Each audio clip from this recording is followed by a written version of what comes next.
Friends, welcome back to my channel. मैं हूं आपकी फ्रेंड वर्षा। फ्रेंड्स, आज की इस वीडियो में हम बात करेंगे 20 डे सीरीज़ के रिवीजन की। फ्रेंड्स, 20 डे सीरीज़ आपके एंट्रेंस एग्ज़ाम के लिए बहुत ही इंपॉर्टेंट है, तो हमने सोचा कि एक बार इसका हम रिवीजन भी ज़रूर करेंगे, जिससे कि आपने अब तक जितनी भी चीज़ें पढ़ी हैं वो सारी आपको रिवाइज हो जाएँ। तो स्टार्ट करते हैं वीडियो को। वीडियो पसंद आए तो वीडियो को लाइक कीजिए, फ्रेंड्स के शेयर कीजिए, और किसी भी तरह की कोई भी क्वेरी हो तो प्लीज़ ज़रूर बताइएगा। तो स्टार्ट करते हैं वीडियो को। वीडियो के अंदर हमने बहुत ही इंपॉर्टेंट टॉपिक लिया है जो कि आपके एग्जाम के पॉइंट ऑफ व्यू से इंपॉर्टेंट है, तो प्लीज़ इस वीडियो को लास्ट तक देखिएगा। इसके अंदर हम बात करेंगे वायसराय की। ठीक है, कौन कौन से वायसराय इंडिया में आए। इसमें फर्स्ट आता है हमारा कैनिंग। और फ्रेंड्स, अगर आपको वीडियो पसंद आए तो इस वीडियो को लाइक कीजिए और अपने फ्रेंड्स के साथ जरूर शेयर कीजिएगा। तो friends, Canning last governor general थे इंडिया के।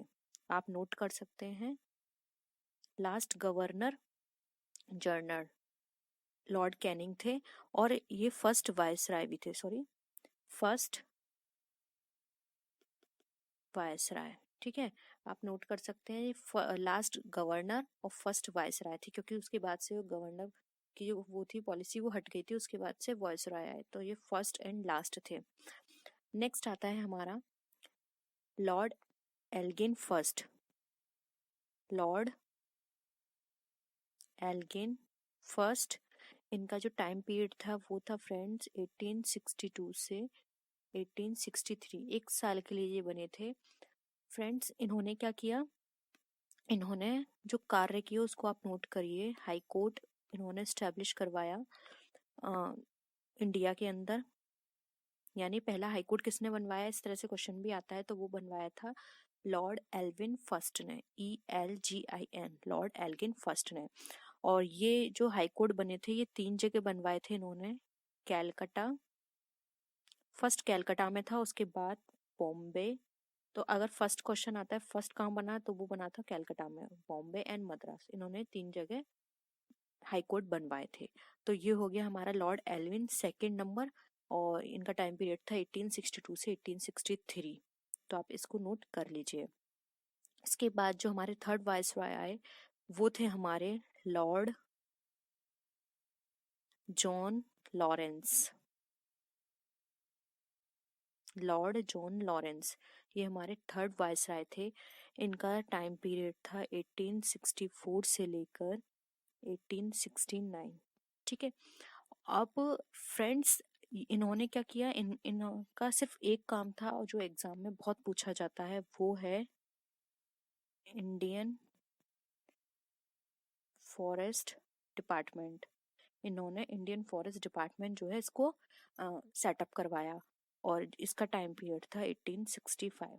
1865 में इन्होंने इंडियन फॉरेस्ट डिपार्टमेंट को सेटअप करवाया था, वो थे लॉर्ड जॉन लॉरेंस। तो ये भी आपके एग्जाम के पॉइंट ऑफ व्यू से इम्पोर्टेंट है। नेक्स्ट आता है हमारा वॉइसरॉय लॉर्ड मायो। इसके कार्य बहुत पूछे जाते हैं फ्रेंड्स लॉर्ड मायो के। इनका टाइम पीरियड था 1869 से लेकर 1872। ठीक है, अब इनके टाइम पीरियड में देखो क्या क्या हुआ। यहाँ पे 1869 है, तो इनके टाइम पीरियड में आप नोट कर सकते हैं, वैसे इनके काम से रिलेटेड तो नहीं है लेकिन आप नोट कर सकते हैं, गांधी जी का जन्म हुआ 2 अक्टूबर 1869 को, गांधी जी का बर्थ हुआ। सेकंड जो मेन इंफॉर्मेशन है वो है फर्स्ट सेंसस ऑफ इंडिया कब आई थी, 1871 में। ठीक है, फर्स्ट सेंसस करवाया गया था वो हुआ था 1871 में, इन्हीं के टाइम पीरियड में।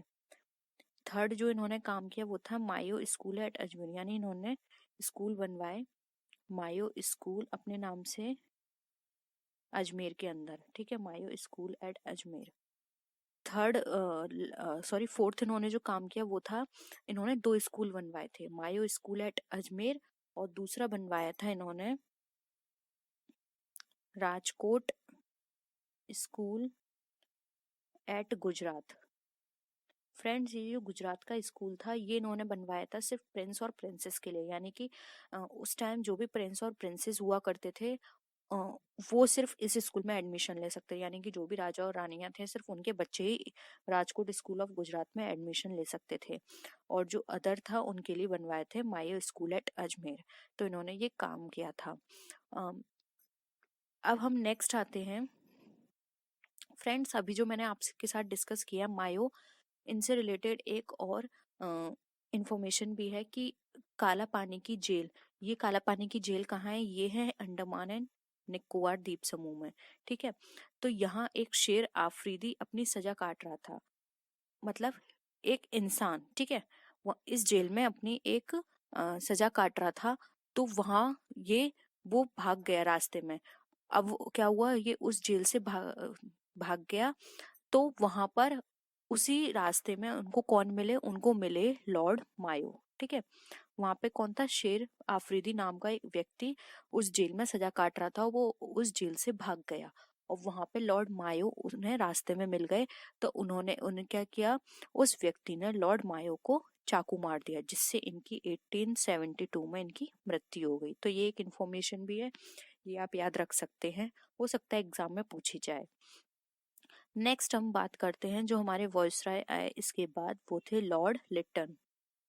ठीक है, लॉर्ड लिटन, इनका जो टाइम पीरियड था वो था 1876 से 1880, ये इनका टाइम पीरियड था। अब देखिए इन्होंने क्या क्या काम किए।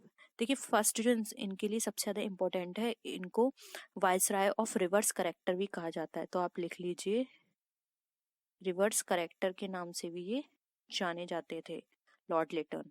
सेकंड, क्या हुआ इनके टाइम पीरियड में, जो क्वीन विक्टोरिया थी उनको भारत देखने की बहुत इच्छा थी, तो वो कब 1877 में वो भारत आई।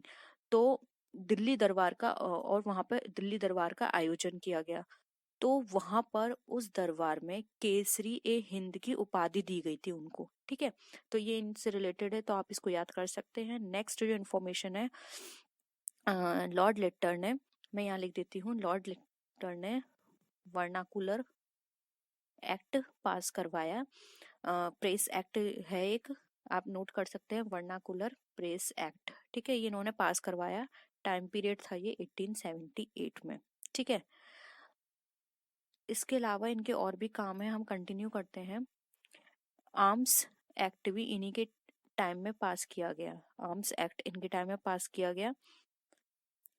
इसके अंदर क्या था, इस एक्ट के अंदर, कि अगर किसी भी व्यक्ति को बंदूक रखनी है तो उसके लिए क्या हो गया, इन्होंने लाइसेंस करवा दिया कि उसको लाइसेंस लेना पड़ेगा।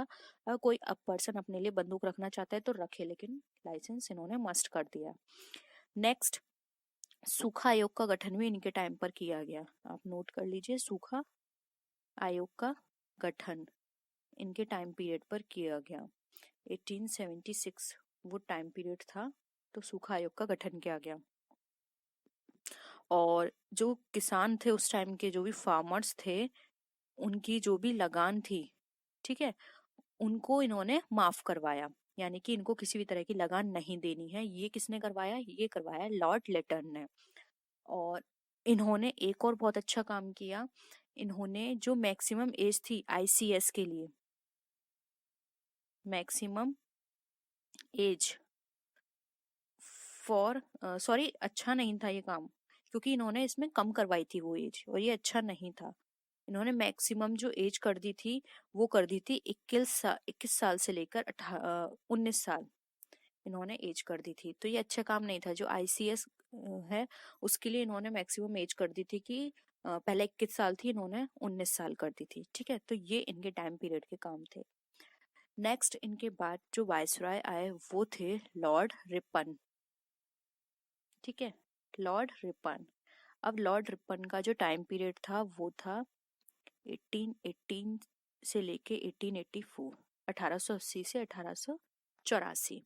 अब इनके टाइम पर क्या हुआ, इनके टाइम पर फर्स्ट फैक्ट्री एक्ट आया, फर्स्ट फैक्ट्री एक्ट 1881 में। ठीक है, सेकंड इनके टाइम पीरियड में क्या हुआ, जो लोकल गवर्नमेंट एक्ट है वो इनके टाइम पर पास किया गया, लोकल गवर्नमेंट एक्ट 1882 इनके सामने पारित किया गया। इसलिए फादर ऑफ पंचायती राज भी इनको बोला जाता है, लॉर्ड रिपन को, क्योंकि लोकल गवर्नमेंट एक्ट जो है जिसे हम पंचायती राज भी बोलते हैं, ये लॉर्ड रिपन ने ही पास करवाया था, इसीलिए इनको बोलते हैं फादर ऑफ पंचायती राज। आप इसे नोट कर लीजिए। नेक्स्ट था ILBERT, इल्बर्ट, हम इसको प्रोनाउंस कर सकते हैं फ्रेंड्स, इल्बर्ट बिल इन्होंने पास करवाया जो कि 1883 में हुआ था।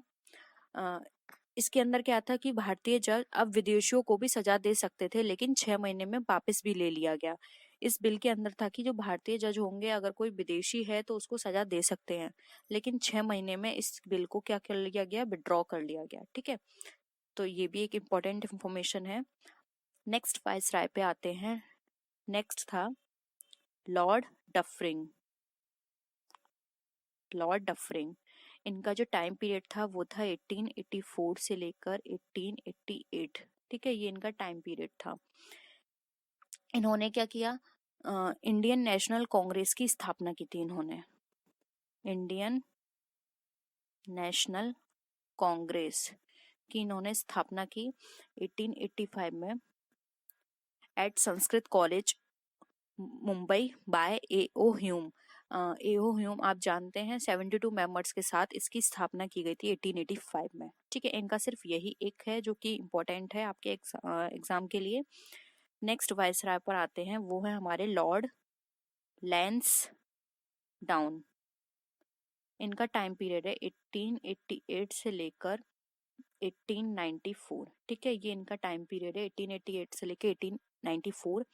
इन्होंने क्या किया, फैक्ट्री एक्ट सेकंड पास करवाया। ऊपर क्या था, फैक्ट्री एक्ट फर्स्ट पास हुआ था, इन्होंने सेकंड एक्ट पास करवाया फैक्ट्री के लिए, जो कि 1891 में आया था। ठीक है, और इन्होंने क्या किया, जो ओवर टाइम है, इन्होंने कहा कि अगर आप काम करवा रहे हैं वर्कर से तो उनको ओवर टाइम दी जानी चाहिए। ठीक है, और इन्होंने कहा कि संडे हॉलीडे होना चाहिए। ठीक है, संडे को कोई काम नहीं करवाना चाहिए वर्कर से, उनको छुट्टी देनी चाहिए। यानी कि इन शॉर्ट हम बोल सकते हैं सिर्फ 6 डे होने चाहिए उनके काम के लिए। नेक्स्ट अभी हम और कंटिन्यू करते हैं। इन्होंने इसके साथ ही साथ इन्होंने ये भी कहा कि जो डूरेंट कमीशन है इन्होंने उसको अपॉइंट करा। डूरेंट कमीशन इन्होंने अपॉइंट करवाया। कब अपॉइंट करवाया, 1893 में इन्होंने अपॉइंट करवाया था। डूरेंट कमीशन अपॉइंट क्या करवाने का मेन कारण क्या था, हम जानते हैं डूरेंट क्या है, हमारी भारत और अफगानिस्तान की बाउंड्री है। ठीक है, तो भारत और अफगानिस्तान के बीच बाउंड्री खींची गई, और अब लेकिन ये पाकिस्तान और अफगानिस्तान के बीच आती है। ठीक है, तो इन्होंने डूरेंट कमीशन अपॉइंट करवाया जो कि 1893 में आया। इनसे रिलेटेड सिर्फ इतना ही आपके एग्जाम के लिए इम्पोर्टेंट है। नेक्स्ट आते हैं lord Elgin second. Friends confuse मत होइएगा, फर्स्ट सेकंड का बहुत है यहाँ पर। एल्गिन फर्स्ट भी थे, सेकंड भी थे, इसलिए आप कंफ्यूज मत होना। इनका जो टाइम पीरियड है वो है 1894 से लेकर 1899। ठीक है, अब इन्होंने एक एक्ट पास करवाया जिसको लायल कमीशन बोलते हैं, यानी कि सूखे को देखने के लिए लायल कमीशन इन्होंने गठित किया, या हम बोल सकते हैं अपॉइंट करवाया। तो इनसे रिलेटेड सिर्फ इतना ही इम्पोर्टेंट है। नेक्स्ट आता है हमारा लॉर्ड कर्जन। बहुत इंपॉर्टेंट है लॉर्ड कर्जन, क्योंकि इनके टाइम पीरियड में बहुत बड़े बड़े काम हुए थे। इनका टाइम पीरियड 1899 से लेकर 1902। ठीक है, अब इनके टाइम पीरियड में क्या हुआ, 1901 में जो हमारी क्वीन विक्टोरिया थी, क्वीन विक्टोरिया, उनकी क्या हो गई, उनकी डेथ हो गई इनके टाइम पीरियड में। नेक्स्ट है इसी टाइम पीरियड में विक्टोरिया मेमोरियल बनवाया गया कैलकाटा में। क्या बनवाया गया, विक्टोरिया मेमोरियल बनवाया गया, किसके अंदर, कैलकाटा में, इस इनके टाइम पीरियड में। नेक्स्ट जो इम्पोर्टेंट इंफॉर्मेशन वो है 1904 में इनके टाइम पीरियड में इंडियन यूनिवर्सिटीज एक्ट पास किया गया। 1904 में क्या किया गया? इंडियन यूनिवर्सिटीज एक्ट पास किया गया। और ग्रेजुएशन के लिए इन्होंने कहा कि 12 साल की स्कूलिंग अनिवार्य है। तो आप, मैं यहाँ नहीं नोट कर रही हूँ, आप अपनी नोटबुक में नोट कीजिए। इन्होंने कहा कि जो ग्रेजुएशन है उसके लिए 12 साल की स्कूलिंग होना अनिवार्य है। इसके बाद आगे कंटिन्यू करते हैं। 1905 में 1905 में क्या हुआ? Ancient monument ancient monument protection act ये लेकर आए। इन्होंने देखा कि जो हमारे मॉन्यूमेंट है वो खराब होते जा रहे हैं। तो इन्होंने कहा कि जो हमारी नई जनरेशन है उसको नहीं पता चल पाएगा कि हमारे क्या क्या मॉन्यूमेंट्स थे, क्या थे। तो उसकी देख रेख के लिए, उसकी प्रोटेक्शन के लिए इन्होंने एक्ट बनवाया, एंशियंट मॉन्यूमेंट प्रोटेक्शन एक्ट 1905 में। नेक्स्ट है 1899। आप पहले नोट कर लीजिएगा फ्रेंड्स, ये रह गया।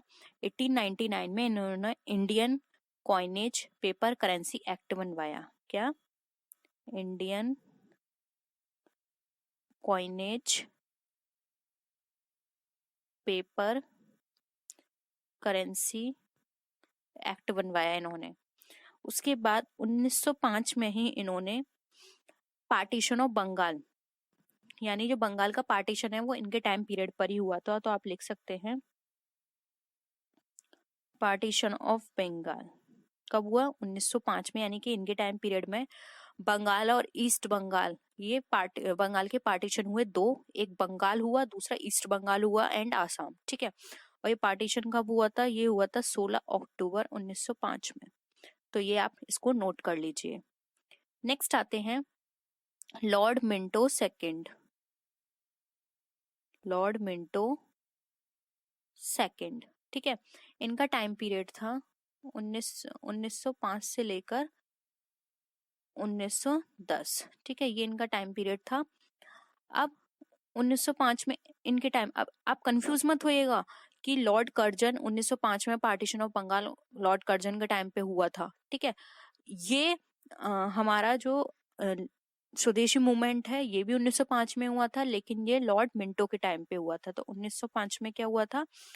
स्वदेशी मूवमेंट हुआ था, मूवमेंट हुआ।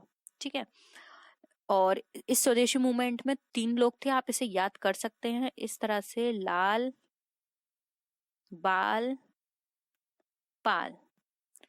लाल मतलब लाला लाजपत राय, ठीक है। बाल लाल बहादुर शास्त्री। सॉरी, बाल का मैं कंफ्यूज हो रही हूँ इस टाइम। मैं आपको क्लियर करके बताऊंगी, मैं आपको गलत नहीं बताना चाह रही हूँ। अभी मुझे थोड़ा कंफ्यूजन हो रहा है बाल का। लाल है लाला लाजपत राय, पाल है बिपिन चंद्र पाल, एंड पाल का भी मैं थोड़ा कंफ्यूज हो रही हूँ। मैं आपको जरूर बताऊंगा, और आपको पता है तो आप नीचे कमेंट सेक्शन में बता सकते हैं, जिससे कि अदर स्टूडेंट्स हैं उनको भी नॉलेज मिल जाए। नेक्स्ट आया 1906 में, क्या हुआ था? लाल बाल मैंडली जेल में डाले गए। जो लाल और बाल थे वो मैंडले जेल में उनको डाल दिया गया था। आता है Lord Minto. Lord Minto second. अब इनका जो टाइम पीरियड है वो है 1905 से लेके 1910। अब फ्रेंड्स 1905 से लेके 1910 में अगर हम यहाँ पे बात करें तो इनके टाइम पीरियड में जो आपके एग्जाम से इम्पोर्टेंट है वो है 1907 में। इसमें क्या हुआ? स्प्लिट ऑफ कांग्रेस सूरत में, सॉरी स्प्लिट, जो कांग्रेस है वो स्प्लिट हो गई। और वो स्प्लिट कहाँ हुई थी? कांग्रेस वो हुई थी सूरत में। ठीक है, और 1906 में भी इम्पोर्टेंट है तो मैं नोट करवा देती हूँ। All India Muslim league, all India Muslim league की स्थापना हुई थी ढाका में। ठीक है, तो ये 1906 में हुआ था लॉर्ड मिंटो के टाइम पीरियड में। और इन्हीं के टाइम पीरियड में इंडियन काउंसिल एक्ट 1919 बना। इंडियन काउंसिल एक्ट 1919 बना था इनके टाइम पीरियड पर। जिसको मोर्ले मिंटो रिफॉर्म्स भी बोला जाता है। मिंटो इनके नाम, क्योंकि ये भी उसमें साथ थे तो वो इनके नाम पे पड़ा। मोर्ले एक और पर्सन थे, मोर्ले मिंटो रिफॉर्म्स, ठीक है। तो ये आया इनके टाइम पीरियड के कारण इनका नाम रखा गया। इंडियन काउंसिल एक्ट इसका अनदर नेम है। ये आया था 1909 में, तो आप इसको नोट कर सकते हैं, इंपॉर्टेंट है। मोर्ले मिंटो रिफॉर्म्स पूछा जाता है। नेक्स्ट है वायसराय लॉर्ड हार्डिंज। इनका टाइम पीरियड है 1910 से लेके 1916, ठीक है। अब यहाँ पर क्या हुआ, इनके सम्मान में क्या किया गया, गेटवे ऑफ बॉम्बे बनवाया गया इनके सम्मान में, ठीक है। Next partition of Bengal council 1911 इन्हीं के टाइम पर आया। पार्टीशन ऑफ बंगाल काउंसिल 1911 इनके टाइम पीरियड में आया। और इन्हीं के टाइम पीरियड में हमारी जो कैपिटल थी, पहले हमारी उनके टाइम पीरियड से पहले हमारी जो कैपिटल थी वो कैलकटा थी, तो कैलकटा से दिल्ली इनके टाइम पीरियड में शिफ्ट की गई। पहले क्या थी, कैलकटा, उसके बाद में इन्हीं के टाइम पीरियड में उसको शिफ्ट करके दिल्ली कर दिया गया कैपिटल को। तो ये थी इनके टाइम हुई कुछ इम्पोर्टेंट काम। इसके बाद इनके टाइम पीरियड में ही फर्स्ट वुमेन यूनिवर्सिटी स्टैब्लिश हुई थी, और ये हुई थी पुणे के अंदर। फर्स्ट वुमेन यूनिवर्सिटी थी और ये पुणे में हुई थी। तो आई होप ये आपको सारी चीजें क्लियर हो रही होंगी। नेक्स्ट है लॉर्ड चेम्सफोर्ड। एक और बचा है फ्रेंड्स, उसके बाद फिनिश। आई नो आप बहुत बोर हो रहे होगे या फिर आपको कंफ्यूजन हो रहा होगा, लेकिन आप एक दो बार पढ़ोगे तो चीजें समझ में आ जाएंगी। और ये आपके एग्जाम के पॉइंट ऑफ व्यू से इम्पोर्टेंट है, इसलिए हमें कराना बहुत जरूरी था। इसका टाइम पीरियड है 1916 से लेके 1921, ठीक है। अब इनके टाइम पीरियड में क्या क्या हुए, चंपारण, ठीक है। चंपारण का टाइम पीरियड, क्योंकि यही था 1917, इंडिगो रिवॉल्ट हुआ इस टाइम, तो क्या है 1917 नोट कर सकते हैं। इंडिगो रिवॉल्ट भी इसी के टाइम पर हुआ। खेड़ा आंदोलन भी इसी टाइम हुआ 1918 में। खेड़ा के साथ अहमदाबाद भी इसी टाइम हुआ, ये भी 1918 में हुआ था। रोलैक्ट एक्ट 1917, ये भी इसी टाइम हुआ था, ठीक है। उसके बाद जो जालियांवाला कांड हुआ था वो भी इन्हीं के टाइम पे हुआ था 1919 में। और 1920 में क्या हुआ था, नॉन कोऑपरेशन मूवमेंट इन्हीं के टाइम हुआ था। तो ये मैंने आपको महात्मा गांधी का जो एक टॉपिक था वो अपनी वीडियो में कवर करवाया था, तो आपने वहां भी पढ़ा होगा। तो अगर आप इसको डीपली पढ़ना चाहते हैं तो आप उस वीडियो को देख सकते हैं। तो ये थे लॉर्ड चेम्सफोर्ड। नेक्स्ट जो हमारे वायसराय बच्चे हैं वो हैं हमारे लॉर्ड रीडिंग। इनका नाम ही फ्रेंड्स रीडिंग है, ठीक है, लॉर्ड रीडिंग। इनका टाइम पीरियड था 1921 से लेकर 1926, ठीक है। इनके टाइम पर क्या हुआ, खिलाफत आंदोलन जो कि 1921 में हुआ। उसके बाद 1922 में क्या हुआ, चौरी चौरा कांड।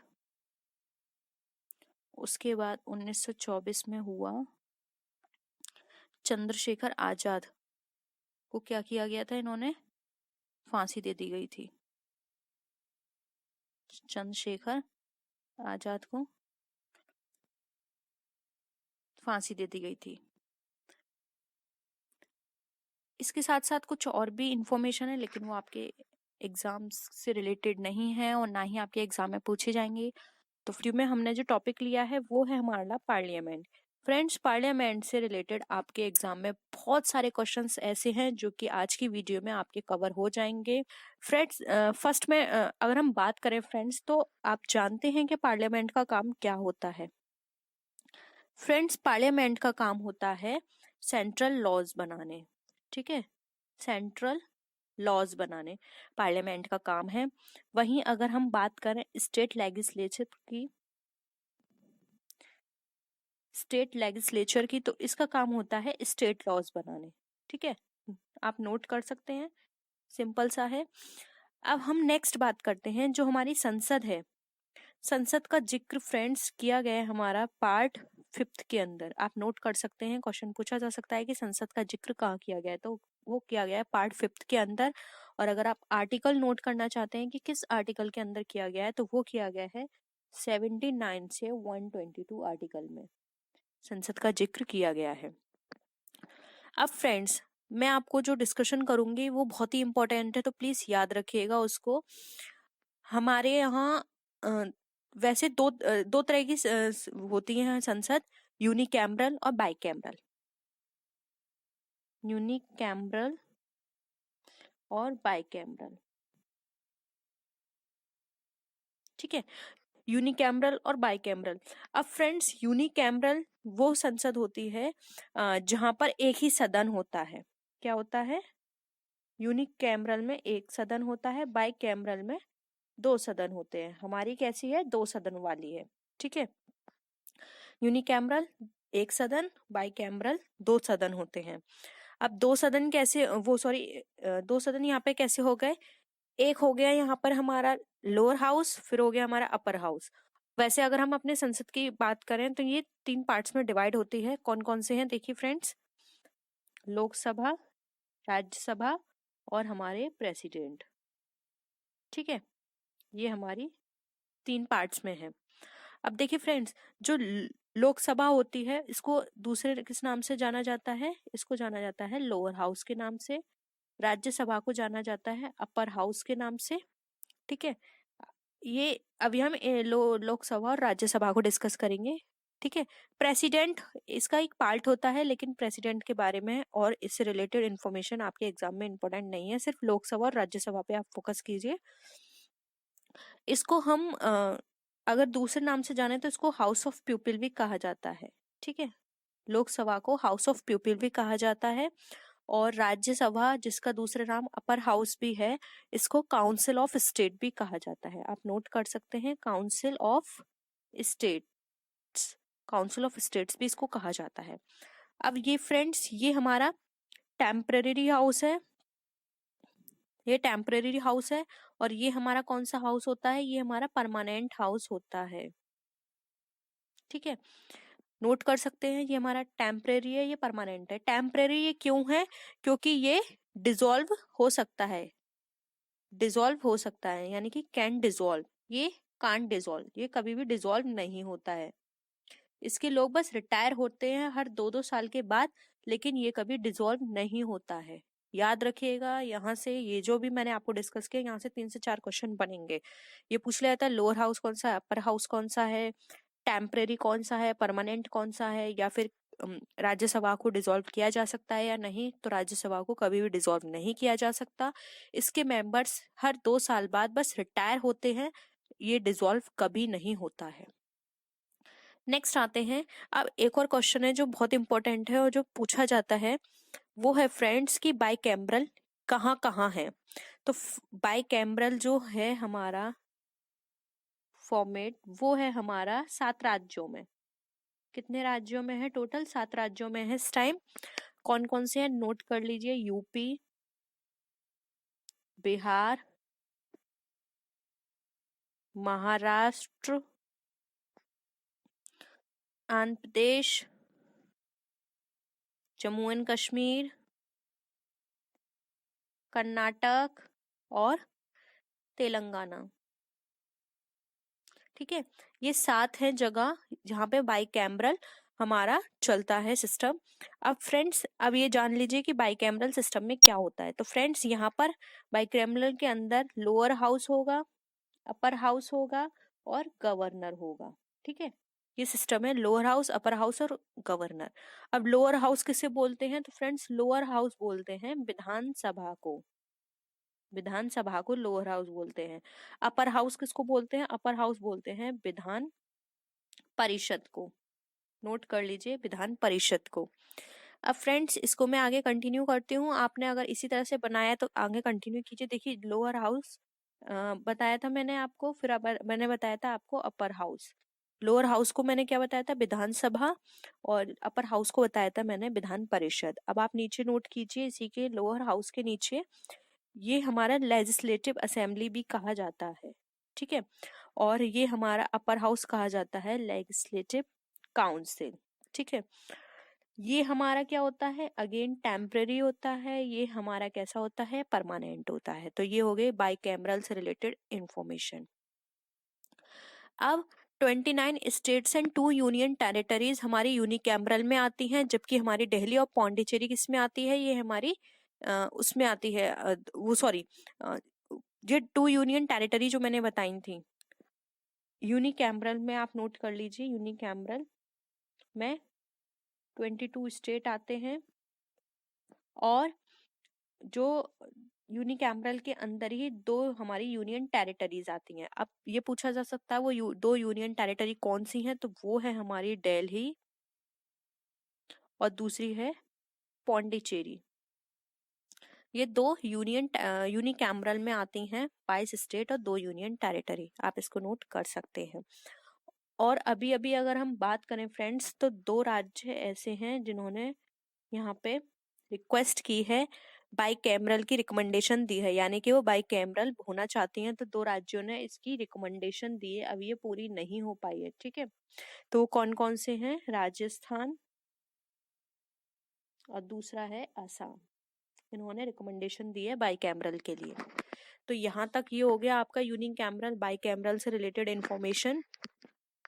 अब यहाँ पर हम बात करते हैं जो लोकसभा राज्यसभा होते हैं उनको क्या क्या कहा जाता है, उनके मेंबर्स को क्या क्या सिस्टम है, ये सारी चीजें। तो आप ऐसा कीजिए, आप एक टेबल बना लीजिए, ये हो गई लोकसभा, ये हो गई राज्यसभा, ये हो गई हमारी विधानसभा, और ये हो गई हमारी विधान परिषद, ठीक है। इस तरह से टेबल बना लीजिए। यहाँ पर भी आपको लिखना है, वो मैं नहीं लिखूंगी, वो मैं आपको बता दूंगी। जैसे कि देखो यहाँ पे आप लिखिए मेंबर्स, ठीक है। लोकसभा में मेंबर्स को क्या कहा जाता है, एमपी कहा जाता है। राज्यसभा के मेंबर्स को भी एमपी कहा जाता है। विधानसभा के मेंबर को कहा जाता है एमएलए, और विधान परिषद को कहा जाता है एमएलसी, ठीक है।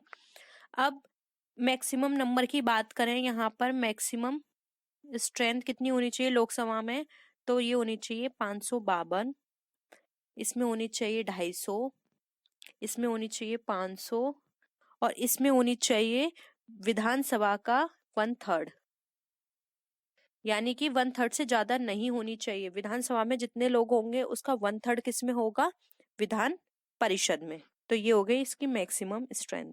अब यहाँ पर कुछ और इम्पोर्टेंट इन्फॉर्मेशन है, शॉर्ट में मैं बता देती हूँ, ज्यादा आप नोट मत कीजिए।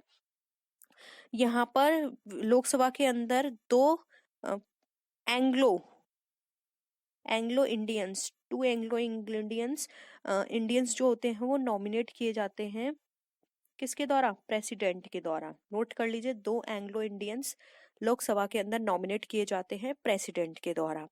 और राज्यसभा में 12 नॉमिनेट किए जाते हैं, जो पर्सनैलिटीज होती हैं, कोई भी हो सकता है, फेमस पर्सनैलिटीज जैसे कि सचिन तेंदुलकर, रेखा जी, फेमस पर्सनैलिटी होती हैं, वो 12 होती हैं जो नॉमिनेट की जाती हैं प्रेसिडेंट के द्वारा। तो ये क्वेश्चन पूछा जाता है, एंग्लो इंडियंस जो लोकसभा के अंदर अपॉइंट किए जाते हैं वो किसके द्वारा किए जाते हैं, तो वो किए जाते हैं प्रेसिडेंट के द्वारा। और उन जो अपॉइंट किए जाते हैं उनकी जो, अगर हम बात करें नंबर्स की, तो वो 2 अपॉइंट किए जाते हैं। वही क्वेश्चन आता है कि राज्यसभा के अंदर जो फेमस पर्सनालिटीज अपॉइंट की जाती हैं वो किसके द्वारा की जाती हैं और कितनी की जाती हैं, तो वो प्रेसिडेंट के द्वारा की जाती हैं, और वो की जाती हैं 12। तो ये इस तरह से क्वेश्चंस आपके पूछा जा सकता है। तो आपके एग्जाम के पॉइंट ऑफ व्यू से इतना इम्पोर्टेंट था। अब हम बात कर लेते हैं प्रेजेंट की। तो फ्रेंड्स, लोकसभा के अंदर राज्यसभा, विधान परिषद, वो विधानसभा एंड विधान परिषद की बात करें, तो अगर हम प्रेजेंट स्ट्रेंथ की बात करें कि प्रेजेंट में कितने मेंबर्स हैं, तो यहाँ है 545 प्रेजेंटली, यहाँ पे 245, इसके अंदर कोई एप्लीकेबिलिटी नहीं है, इसके अंदर भी कोई एप्लीकेबिलिटी नहीं है, ठीक है। अब हम टर्म की बात करते हैं, इनका टाइम पीरियड कितना है, बहुत ही इंपॉर्टेंट है। इसका है 5 साल, इसका है 6 साल। अब आप कहेंगे 6 साल कैसे है, आपने तो कहा था कि ये डिसॉल्व नहीं होती। तो फ्रेंड 6 साल है यहाँ पर वो रिटायर होते रहेंगे 2-2 साल बाद, लेकिन ये कभी डिसॉल्व नहीं होगी। तो ये 5 साल है, ये 6 साल है, ये 5 साल है और ये भी 6 साल है इनका टाइम पीरियड। ठीक है। और वहीं अगर हम बात करें मिनिमम एज की, तो फ्रेंड्स लोकसभा के अंदर जो मिनिमम एज है वो है 25, राज्यसभा के मिनिमम एज 30, विधानसभा की मिनिमम एज 25, विधान परिषद की मिनिमम एज 30। बहुत सिंपल है, 25-30, 25-30, 5-6, 5-6। तो आप इस तरह से इनको याद कर सकते हैं। नेक्स्ट हम आते हैं इनके हेड पर। तो फ्रेंड्स इनका जो हेड होगा, लोकसभा का हेड कौन होता है? स्पीकर। ठीक है। आज के टाइम में कौन है लोकसभा स्पीकर? तो वो है ओम बिरला। ठीक है। राज्यसभा के कौन होते हैं? Vice president of India, vice president, जो कि है इस टाइम पर हमारे एम वेंकैया नायडू। ठीक है। और इनका भी स्पीकर होता है, स्पीकर ऑफ विधानसभा। ठीक है। और इसका चेयरमैन होता है, चेयरमैन। इंटरनल प्रोसेस से ये अपॉइंट किया जाता है विधान परिषद का चेयरमैन। तो ये आपके एग्जाम के पॉइंट ऑफ व्यू से इम्पोर्टेंट था। ओथ की बात कर लेते हैं कि इनको शपथ कौन दिलाता है। तो इसको शपथ दिलाएगा प्रेसिडेंट स्पीकर को, और यहाँ पे प्रोटेम स्पीकर को भी दिलाया जा सकता है। प्रोटेम स्पीकर होता है कि ये अपॉइंट किया जाता है, वैसे तो प्रेसिडेंट दिलाएगा इसको, लेकिन अगर प्रेसिडेंट चाहे तो वो अपनी जगह एक प्रोटेम स्पीकर को अपॉइंट कर सकता है, सिर्फ उसी टाइम पीरियड के लिए। ओथ दिलवाने के बाद उसका वो पद फिर से खाली हो जाता है, तो वो प्रोटेम स्पीकर को अपॉइंट करके उससे अपने बिहाफ पर स्पीकर को शपथ दिलवा सकता है। ठीक है। और अगर हम यहाँ पर बात करें तो यहाँ पे वाइस प्रेसिडेंट दिलवाते हैं, और यहाँ पर अगर हम बात करें तो यहाँ पर गवर्नर और वही प्रोटेम स्पीकर दिलवाएगा, और यहाँ पर चेयरमैन दिलवाएगा। ठीक है। आई होप ये सारी चीजें आपको क्लियर हो रही होंगी, आपको वीडियो पसंद आ रही होगी फ्रेंड्स। अब आपके एग्जाम के पॉइंट ऑफ व्यू से अगर हम और भी बात करें तो फ्रेंड्स इसमें कुछ और छोटी छोटी इन्फॉर्मेशन है जो कि आपके एग्जाम में पूछी जा सकती हैं। जैसे कि पार्लियामेंट के अंदर अगर हम सेशन की बात करें कि सेशन किस किस तरह से होते हैं, तो फ्रेंड्स अगर हम स्टेट में बात करें तो स्टेट में स्टेट वाइज 2 सेशन होते हैं, और ये कहा गया है कि यहाँ पर जो गैप होगा वो 6 महीने से ज्यादा का गैप नहीं होना चाहिए। 6 महीने से ज्यादा का गैप दोनों सेशन के अंदर नहीं होना चाहिए। अब कौन कौन से सेशन होंगे लेकिन ये इसके अंदर डिफाइन नहीं किया गया है। ठीक है। अब हम यहाँ पे बात कर लेते हैं कि हमारा जो सबसे बड़ा सेशन होता है वो कौन सा होता है। तो फ्रेंड सबसे बड़ा सेशन होता है वो होता है हमारा बजट सेशन, सबसे बड़ा सेशन है ये। ठीक है। फिर आता है एक हमारा मॉनसून सेशन। मॉनसून सेशन की बात करें फ्रेंड्स तो ये आता है हमारा जुलाई, अगस्त और सितंबर में, ये इसका टाइम पीरियड है। और अगर हम बजट सेशन की बात करें तो ये आता है हमारा फेब टू मई। ठीक है, नोट कर लीजिए। ये एक सेशन हो गया बजट सेशन, मॉनसून सेशन, और अगर हम थर्ड सेशन की बात करें तो एक आता है हमारा विंटर सेशन। विंटर सेशन की बात करें तो फ्रेंड्स ये सबसे छोटा होता है, वो सबसे बड़ा था और ये सबसे छोटा सेशन होता है विंटर सेशन। ये नवंबर से दिसंबर होता है। ठीक है, नवंबर से दिसंबर इसका टाइम पीरियड होता है। तो ये हमारे सेशन थे। और अगर हम इसके अलावा और बात करें तो इसके अलावा आपसे सिर्फ यही पूछा जाएगा कि ये किस तरह से अपॉइंट होते हैं, क्या इनकी प्रोसेस है, किस तरह से ये सारी चीजें होती हैं। तो बस यही है सारी चीजें।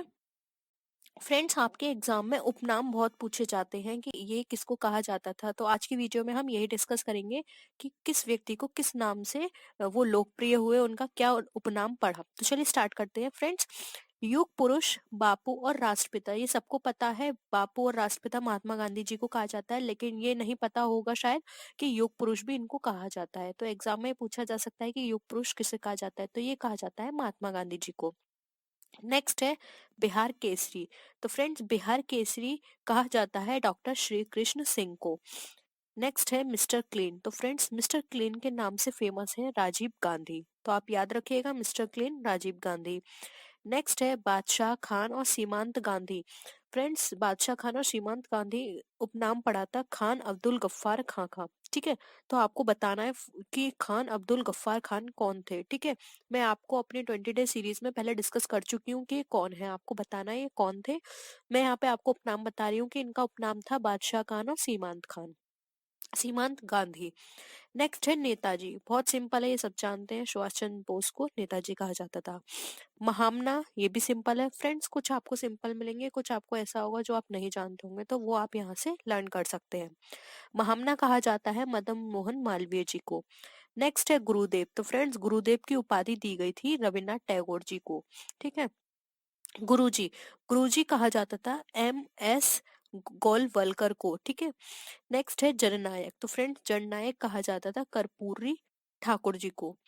नेक्स्ट है लोकनायक और JP। तो फ्रेंड्स, लोकनायक और JP के नाम से फेमस हुए जयप्रकाश नारायण। JP जयप्रकाश नारायण, ठीक है, ये तो इनकी शॉर्ट फॉर्म हो गई, और लोकनायक भी इनको कहा जाता था। नेक्स्ट आते हैं पंजाब केसरी। बहुत ही सिंपल है फ्रेंड्स, ये सब लोग जानते होंगे पहले से, पंजाब केसरी कहा जाता है लाला लाजपत राय को। नेक्स्ट है बंग बंधु। तो फ्रेंड्स, बंग बंधु के नाम से फेमस हुए शेख मुजीबुर रहमान। ठीक है, मुजीबुर रहमान बंग बंधु के नाम से फेमस हुए। नेक्स्ट है लोकमान्य। फ्रेंड्स, ये भी हमने बहुत पहले पढ़ा हुआ है कि लोकमान्य कहा जाता है बाल गंगाधर तिलक को। ये क्वेश्चन बहुत पूछा जाता है कि स्वर कोकिला किसे कहा जाता है, तो स्वर कोकिला कहा जाता है लता मंगेशकर को, इनकी आवाज के लिए। नेक्स्ट है बिहार विभूति और बड़े साहब। फ्रेंड्स, बिहार विभूति और बड़े साहब कहा गया डॉक्टर अनुग्रह नारायण सिंह को। ये आपको नहीं पता होगा, आप इसे याद कर लीजिएगा। बाबूजी, बाबूजी कहा जाता है जगजीवन राम जी को। चाचा, ये बहुत सिंपल है, जिनका बर्थ को हम किस के रूप में मनाते हैं, चिल्ड्रंस डे के रूप में मनाते हैं, क्योंकि इनको बच्चे बहुत प्रिय थे। ठीक है, ये तो बहुत कॉमन इन्फॉर्मेशन हो गई, आपको पता ही होगा। तो चाचा के नाम से फेमस हुए जवाहरलाल नेहरू जी, बच्चे इनको चाचा जी बुलाते थे। नेक्स्ट है निर्मल हृदय। निर्मल हृदय की बात करें तो वो थी मदर टेरेसा। ठीक है, लौह पुरुष, ये भी बहुत सिंपल है, लौह पुरुष है सरदार वल्लभ भाई पटेल। अभी इनकी गुजरात में मूर्ति भी लगी है, तो आप इससे भी इनको याद कर सकते हैं, वैसे आपको पता होगा। नेक्स्ट है शास्त्री जी। फ्रेंड्स, शास्त्री जी कहा जाता था लाल बहादुर शास्त्री जी को। नेक्स्ट आते हैं अन्ना। तो फ्रेंड्स, अन्ना के नाम से फेमस हुए CN अन्ना दुराई। ठीक है, नाइटेंगल, ये एग्जाम में बहुत पूछा जाता है फ्रेंड्स, नाइटेंगल ऑफ इंडिया ये किसे कहा जाता है। चाहे आप सीटेट दें, सीटेट में भी पूछा जाता है, यूपी टेट में भी पूछा जाता है, और टीचिंग एग्जाम होते हैं। मतलब ये फेवरेट क्वेश्चन है, इस तरह की कुछ बेसिक इन्फॉर्मेशन आपको पता होनी चाहिए, एग्जाम्स में ये बहुत पूछी जाती है। नाइटेंगल ऑफ इंडिया कहा जाता है सरोजनी नायडू को। नेक्स्ट है लेडी विद द लैम्प। तो friends, lady with the lamp ये भी बहुत पूछा जाता है, ये कहा जाता है फ्लोरेंस नाइटिंगेल को। नेक्स्ट है man of blood and iron. ठीक है, तो ये कहा जाता है जो man of blood and iron, Bismarck को। मैन ऑफ डेस्टिनी ये कहा जाता है नेपोलियन को। लिटिल मास्टर, लिटिल मास्टर की बात करें तो वो है सुनील मनोहर गास्कर। ठीक है, दीन बंधु, दीन बंधु कहा जाता है चित्तरंजन दास को। फ्रेंड, कंफ्यूजन मत होना, अभी हमने ऊपर भी आपको इसी से रिलेटेड कुछ मिलता जुलता आपको बताया था। देश बंधु, देखिए ये दीन बंधु ये देश बंधु पास पास हो गए, लेकिन थोड़ा सा डिफरेंस है। तो दीन बंधु बात आए तो चित्तरंजन दास है, और अगर देश बंधु की बात आए तो वो है CF एंड्रूज। नेक्स्ट है शेरे कश्मीर। फ्रेंड्स, शेरे कश्मीर की बात करें तो ये है शेख अब्दुल्ला, इनको कहा जाता था।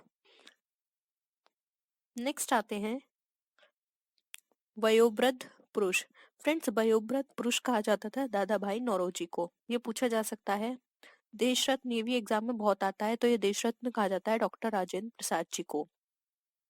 भारत का बिस्मार्क, हम फ्रेंड्स भारत के बिस्मार्क की बात करें तो ये कहा जाता है सरदार वल्लभ भाई पटेल को। ये भी एग्जाम में बहुत पूछा जाता है भारत का बिस्मार्क। राजा जी, राजा जी बात करें तो फ्रेंड राजा जी कहा जाता है चक्रवर्ती राजगोपालचारी को। अब नेक्स्ट है फ्यूहर।